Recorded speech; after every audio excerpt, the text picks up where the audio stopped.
जी हाँ मित्रों, आपने ठीक पढ़ा। जाने कैकेयी कौन थी, कैकेयी की अनसुनी कहानियाँ। तो मित्रों चलिए, रामचरितमानस में कैकेयी का चरित्र प्रायः सामान्य लोगों द्वारा ग्रहण करने पर उसका चरित्र बड़ी तुच्छता से निम्न करके गिना जाता है। तो चलिए मित्रों, कैकेयी के पूर्व जन्म की कथा बता दें। इससे पहले मित्रों, यदि आप अपने चैनल को पहली बार देख रहे हैं तो सब्सक्राइब, लाइक, कमेंट करना ना भूलें।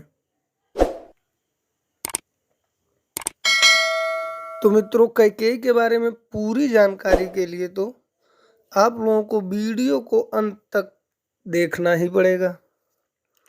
तो चलिए मित्रों, बता दें आपको कि सहाय पर्वत के निकट कबीरपुर नाम के गांव में एक धर्मदत्त नामक ब्राह्मण रहते थे। और एक दिन की बात है, वो पूजन की सामग्री लेकर जा रहे थे तो रास्ते में उन्हें एक कराल मुख नामक राक्षसी मिली। उस राक्षसी को देखकर धर्मदत्त डर गए और अपने पूजा सामग्री में से तुलसी दल युक्त जल को उस राक्षसी के ऊपर फेंक दिए। जल पड़ते ही वह पाप मुक्त हो गई और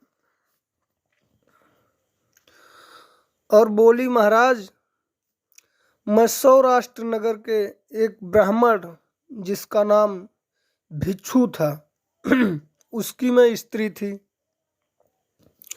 मेरा नाम कलहा था। मैं अपने स्वामी की इच्छा के प्रतिकूल काम करती थी। अर्थात मित्रों, वह अपने पत्नी के काम से मतलब खुश नहीं रहता था। इससे वो दूसरा विवाह कर लिया और इससे कलहा नाम की जो कन्या स्त्री थी उसने जहर खा लिया और जहर खा के आत्महत्या कर ली। इसके बाद मैं अनेक योनियों में भटकती रही और आज इस रूप से आपको मिली हूँ। इसलिए हे महाराज, आप ही मेरे उद्धार के लिए कोई उपाय बताएं। तो मित्रों, इस पर धर्मदत्त ने अपने जन्म के कार्तिक स्नान का आधा फल और 12 अक्षर मंत्र से उसे अभिषिंचित कर दिया। इसके बाद वह स्वर्गलोक को चली गई। और मित्रों, फिर और कालांतर के बाद उसका जन्म कैकेयी राज्य में राजा अश्वपति की पुत्री के रूप में हुआ। इनके पिता अश्वपति घोड़ों के भगवान थे, इसलिए इन्हें अश्वपति कहा जाता है। रानी कैकेयी का नाम उनके राज्य यानी कैकेय नाम पर पड़ा। रानी कैकेयी 7 भाइयों की इकलौती बहन थी। कैकेयी बचपन से ही मात्र प्रभाव के बिना रही हैं और कैकेयी के पिता ने कैकेयी के माता को महल से बाहर कर दिया था। कैकेयी की देखभाल उसकी दासी मंथरा ने की थी।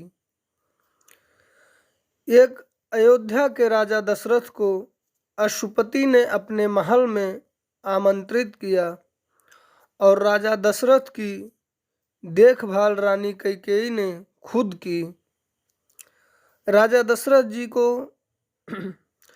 नजर रानी कैकेयी पर पड़ा, तब वो उनसे बहुत प्रभावित हुए और शादी की इच्छा उनके अंदर भावना जागृत हुई।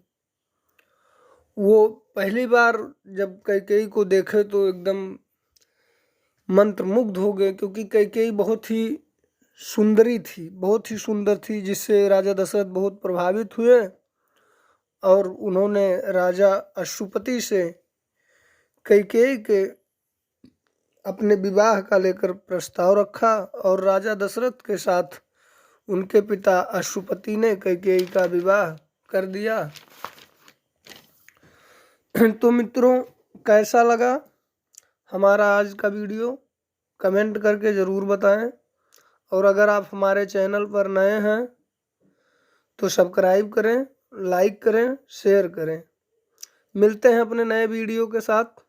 तब तक देखते रहें अपना YouTube channel my ideal Ram 8278। जय श्री राम मित्रों।